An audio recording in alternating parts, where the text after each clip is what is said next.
Sir మాకు దివ్యాంగులు బాగా మంచానికి పరిచయమైన వాళ్ళకి 10,000 రూపాయలు ఇవ్వండి, నార్మల్ నచ్చిన వాళ్ళకి ఎంతో కొంత ఇవ్వండి అని చెప్పి అడిగాము.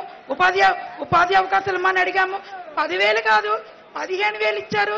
కష్టాన్ని గుర్తించారు మా పవన్ కళ్యాణ్ గారు, మా దేవుడు. మా దివ్యాంగులు ఎవరు కూడా మర్చిపోము. రెండో సంతకం అనేది నారా చంద్రబాబు నాయుడు గారు సీఎం గారు మాకు పెట్టడం అనేది చాలా హ్యాపీగా ఫీల్ అవుతున్నాం.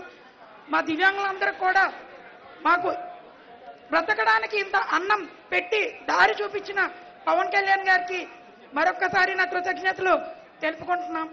Thank you so much. మాకు 4% రిజర్వేషన్లో కూడా దివ్యాంగులకి ఉపాధి అవకాశాలు కల్పించాలి. అలాగే మాకు 95,000 పెన్షన్లు కట్ చేశారు. గత ప్రభుత్వం మాకు పెన్షన్స్ పెంచలేదు పోయి 95,000 పెన్షన్ తీసేయడం అనేది మేము చాలా బాధాకరంగా ఉన్నాం. పవన్ కళ్యాణ్ సార్ మీరు మాత్రం 95,000 పెన్షన్లు కూడా పునరుద్ధరించాలని చెప్పి నేను మనస్ఫూర్తిగా మిమ్మల్ని కోరుకుంటున్నాను సార్. ఎందుకంటే మేము ఎటు వెళ్ళి ఏ పనులు చేసుకోలేము. ఎక్కడికైనా వెళ్ళాలన్నా సరే మాకు ఏ పనులు ఇవ్వరు. అది మాత్రం గుర్తించండి. మా దేవుడు మీరే, మా కోసం మీరే ఆలోచిస్తారు సార్. ప్రతి దివ్యాంగులు కూడా మీ ఫోటో, చంద్రనాయుడు ఫోటో కూడా ఉంటుంది మా ఇంట్లో. మేము మర్చిపోం. జీతాంతకోళం కూడా మీకు రుణపడి ఉంటాం. మీకు ఏమిచ్చి మీరు రుణం తీర్చుకోవాలో మాకు అర్థం అవ్వట్లేదు సార్. Thank you sir.